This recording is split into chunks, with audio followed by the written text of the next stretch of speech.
Welcome back. Did you learn anything in the breakout sessions? Well, I sure did. Let me know in the chat what your favorite session was. Mine had to be either the SolidWorks What's New with Brandon and Garrett or Tips and Tricks by Nikki. Nikki, I totally forgot about that grid system that I could have completely used recently.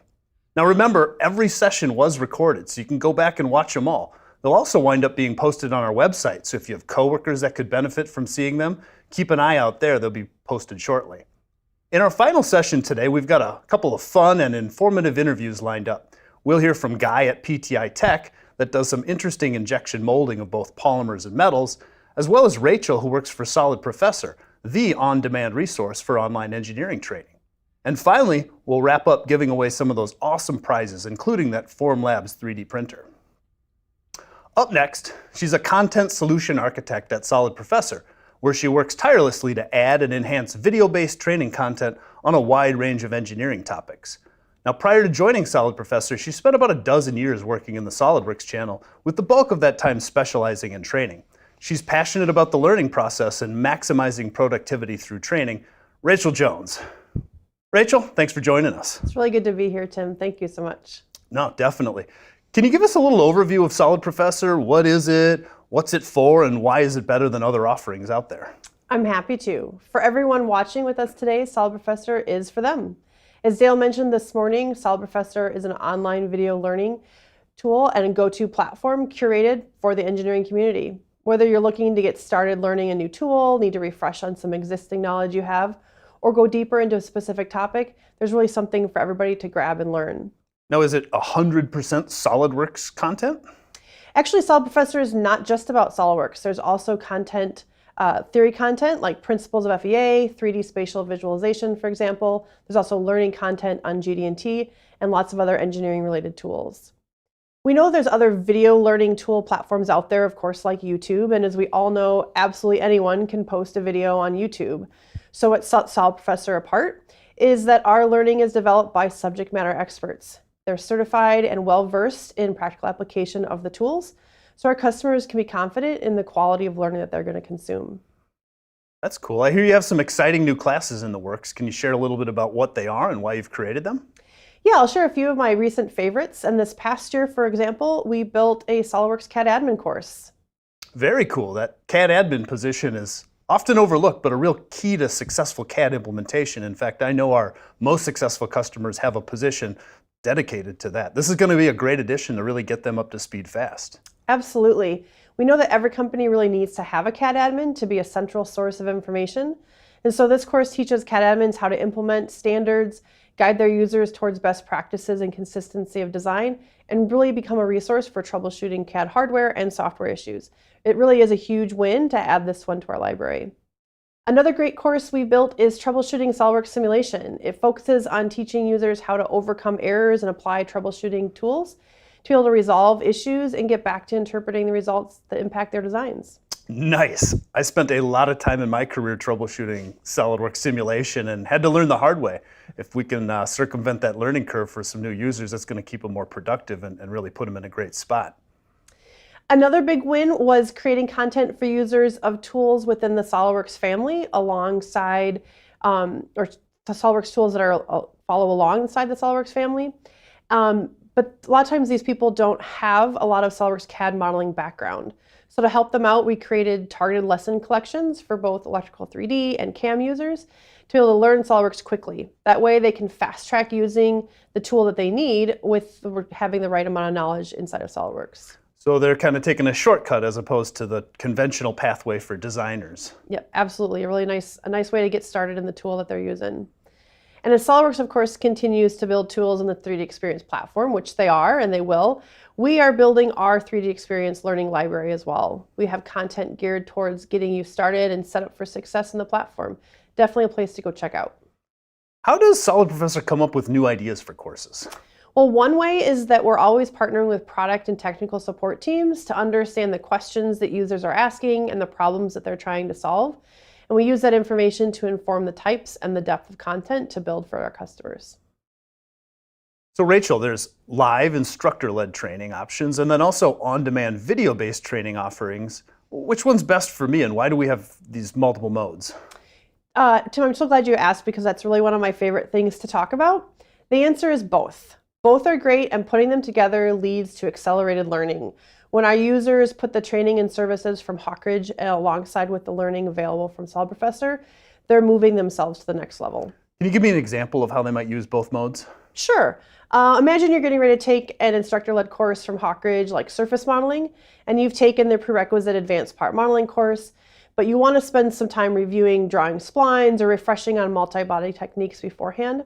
So you set yourself up for greater success in class that way. And in a few short minutes in Solid Professor, you're covered there. During class, you realize you've got some more practice that you'd like to do on, let's say, the boundary surface.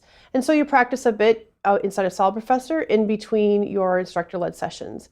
That just means you're able to bring better and more specific questions to your instructor. And then moving forward, class is over and you're working on a project. And you now have both course manual reference material and you have a massive Solid Professor library to work with.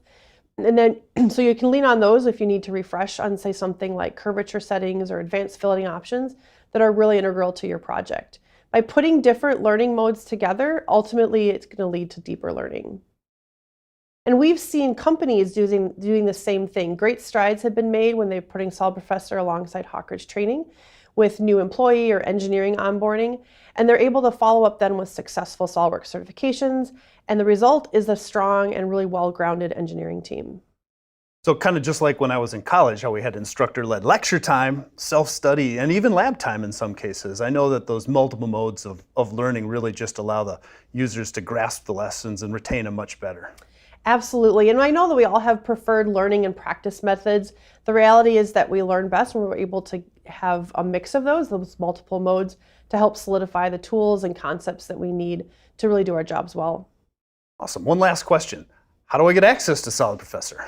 Well, the great news is that many of our viewers today already have access through the Success Plan with Hawkridge Systems, along with a lot of other great resources and benefits. Access to Solid Professor can also be purchased individually, and really anyone can go check out the library right now on the Solid Professor website. Well, thanks so much for joining us, Rachel. I really appreciate all that you shared about Solid Professor. I'm excited where they're headed, and I know this training is really going to ultimately help users be more productive and help them find out just how much more is possible.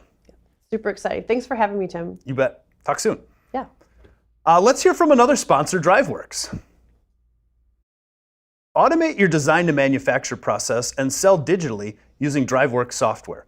DriveWorks is the design automation, configure price quote, CPQ, and the 3D product configurator of choice for manufacturing companies using SolidWorks. Our next speaker is a veteran of material science and metallurgy with over 3 decades of engineering experience designing solutions for military, aerospace, medical, and electronics industry. Please welcome Guy Mariella. Thanks for joining me today, Guy.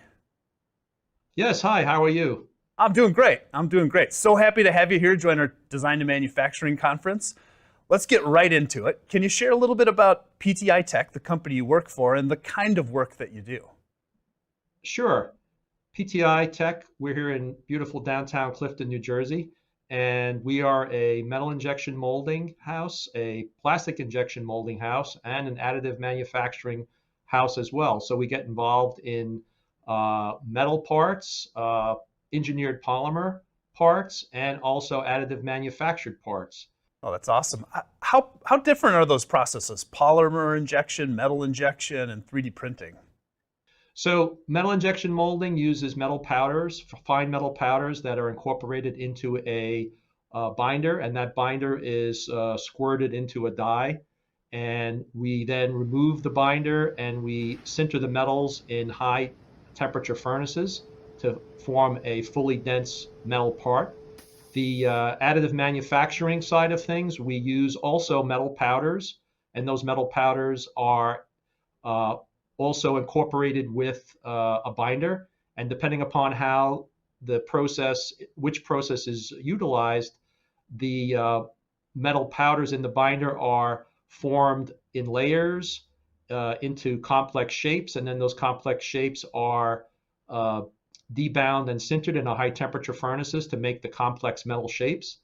The engineered polymers that we work with are carbon fiber filled or glass fiber filled nylons, and again we melt those polymers and squirt them into a die and eject them from the mold, and we make custom shapes in that manner.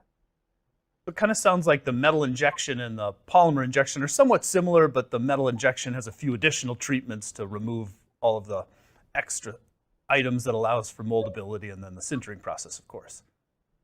Yes, that's correct. I mean, we do use the same type of plastic injection molding machines for metal injection molding. The tooling is actually quite similar because of the abrasive nature of the metal powders. We have to use hardened steel in our tools, and we also use that for our glass-filled and carbon fiber-filled polymers because they are very abrasive. So we use a heat-treated tool steel for our cavities. Do you build these tools in-house? Yes, Polymer Technologies, PTI Tech, has a full tool room, so it's very important for a metal injection molder and polymer injection molder to have tooling capability in-house. So we build the tools, and if we have to rapidly iterate the designs, we can do that in-house. I love an injection tool. I mean, they are mechanical works of art that really belong in a science museum to inspire kids, but that's another topic. You also do Yes. production as well as build automation, end of arm kind of tooling for removing parts from the mold, correct? Yes, we actually use additive manufacturing that we have in-house. We have Mark forged equipment here that we use for additive manufacturing of end of arm tooling. And this end of arm tooling is installed on our robots, and these robots pick and place parts coming out of the mold in the green form as it's molded, or picking and placing it in other areas in the factory. So you're also a big SolidWorks user. How does SolidWorks help you get the job done? Well, certainly we design all of our molds in SolidWorks, and we can automate the tools in a virtual way in using SolidWorks. We also use SolidWorks plastics analysis to determine the optimal gate location, the pressures that we might use to injection mold a part, and also the optimal press to use to actually make the part. So SolidWorks is integral to what we do. We add shrinkage to the tools to account for the shrink, both on the plastic side and also on the metal injection molding side. So for those of us that aren't real familiar with powdered metal processes, what are the advantages over that versus conventional, like subtractive, machining kinds of processes? With powder metals, you can put the metal where you need it, right? Usually if you're machining it from bar stock, you'd have to have a hunk of material and you'd have to machine it, drill it, turn it, and you'd be wasting a lot of material. One of the things that powder metallurgy brings is that you can make a near net shape product and certainly save on material. And if you have to machine it, you can certainly machine it after sintering, but it allows you to save on material. And for some of our very expensive materials, it provides an advantage. It allows you to have shapes that are not able to be machined, let's say using the additive manufacturing process, binder jetting. So it's a very versatile way of making very complex parts. And it allows you to put even multi-metals into a particular design where we actually do some co-sintering of different materials, and we have different material properties depending upon where those metals are put in the final product. And we also can combine plastics and metals together where we overmold metals with polymer. Huh, super interesting. Yeah. So you recently won an award of distinction for a project that you worked on. Can you tell us a little bit about the project?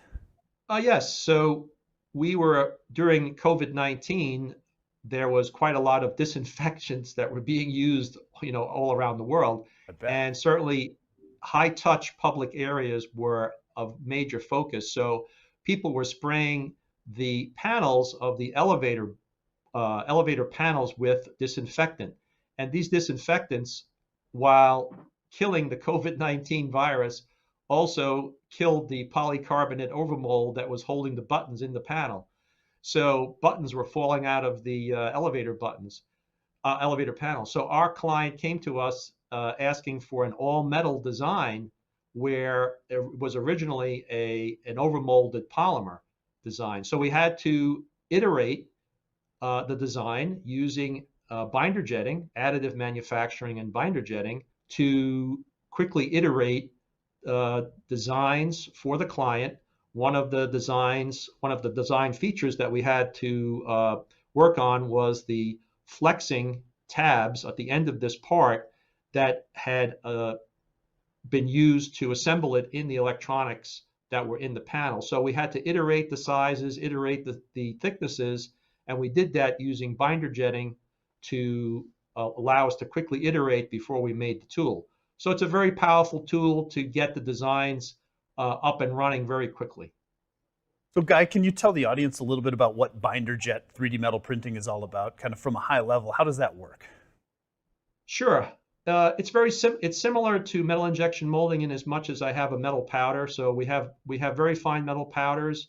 They get spread over in a table in a bed, and once that's done, a head comes across and basically puts binder on that layer to form the part in different locations.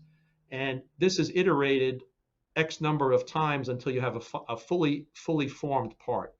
So once that's done, you remove this formed part from this powder bed and you put it in a high temperature furnace. You remove the binder that was in there through thermal means in the furnace, heating it up, the binder burns off, and then you high temperature sinter it to get a fully dense product. So it sort of dovetails nicely with our metal injection molding operation. Those powder techniques are pretty awesome. I love how no need for support. You know, it's just all encapsulated in a cake of powder, I guess, and makes it pretty easy to. That's true. The laser bed powder fusion and the binder jetting uses the powder bed to support the part as it's being built. The FDM system does require supports to support very large overhangs and very large areas that would normally droop if it didn't have the supports. So you had mentioned one of the design challenges were a couple of retention tabs that needed to be engaged by a technician, but then also have ample retention force so the buttons weren't just popping out.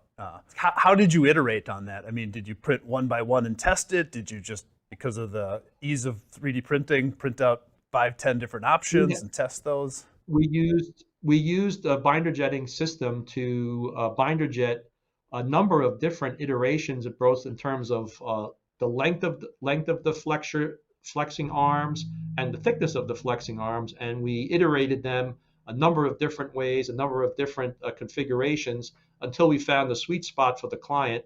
Then the client had taken those parts, put it into their system, had checked it for form, fit, and function, and from that we went ahead and we cut the metal injection molding tools for large scale production. Right. So this was all about just getting this design in your customers' hands, getting them to approve what you were creating before moving to the conventional metal injection molding process. Correct, because time was of the essence. We needed to have things done very quickly, so we needed to figure out what the design was before we cut the metal injection molding tools. So we had done that in order to cut down on the timeline. So it was all about time to market. So our client needed a way of figuring out what they needed, right? Because this is the first time this was ever done. This was a brand new design for them. So we needed to use some method, and binder jetting was the method by which we used to cut down on the time and prototype and get these parts into their hands as quickly as possible. We also had to machine the binder jetted product for surface finish. And we did that, and we provided them with a product that was basically 99% of what they wanted, and we did that very rapidly, in weeks. Yeah, I was just going to ask, if you didn't have this technology, what would have the lead time been? How would have that compared? Well, if we didn't have this technology, certainly to try and machine the design would have been very cost very costly and very time consuming. So if we had to build metal injection molding tools, probably 8 to 12 weeks to get the tooling made, and then the client we would have to mold, debind, and sinter the product. They would have to try it, and if something didn't work, we'd have to iterate the tools. So Oh, this saved months and months of design. Uh, it basically de-risked the program.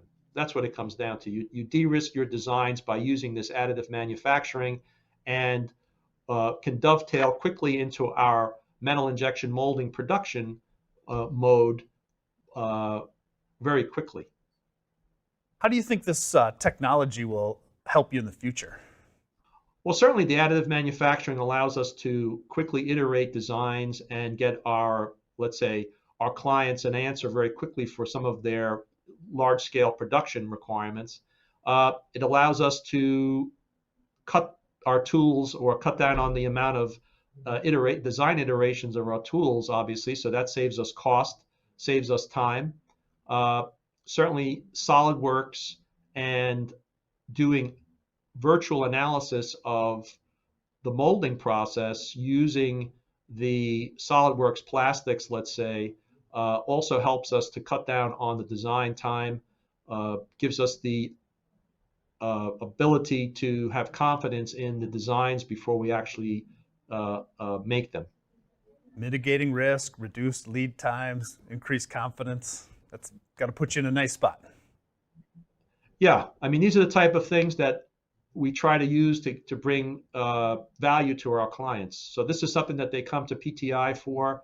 We do quite a lot of this every day for our clients, and I think that our clients appreciate that we are able to bring their designs to life. I bet they do. Last question, Guy. So design for manufacturing is a really important topic when we're talking about injection molded parts. Do you have any final advice for designers that might be new to this space? Well, I think that anyone who's designing parts and or assemblies should try to present their designs to someone like PTI as early as possible, so that we can provide advice on what is doable and what is not. Some things are doable, but they're just very costly. If there's a low cost product that you might need, there might be some design changes that have to be incorporated in order to get the price down. But certainly contacting the manufacturers in an early stage allows the design process to move forward more fluidly, let's say, in a more expeditious manner, and probably would result in parts that are both cost effective and also meet the design requirements. I think that's great advice, Guy. I wish I would have had that when I was a little bit younger, but I've come to learn it now. So I appreciate you passing that on to anyone who chooses to listen to that. Well, Guy, I want to thank you so much for joining us today. It's been really great to interview you, learn a little bit more about PTI tech, 3D printing in the metal space, how you're using that to kind of bridge the gap between prototype and production. Where can Sure. people find out more about PTI tech? The website and the link here? Yes, absolutely. Our website, we have quite a bit of information on there. We have quite a few parts that we do show on there. We don't show all of the parts that we work on, but certainly quite a few. Awesome. Well, thanks for joining us, Guy, today here at the Design and Manufacture Conference. I hope to talk to you soon. Okay, thank you.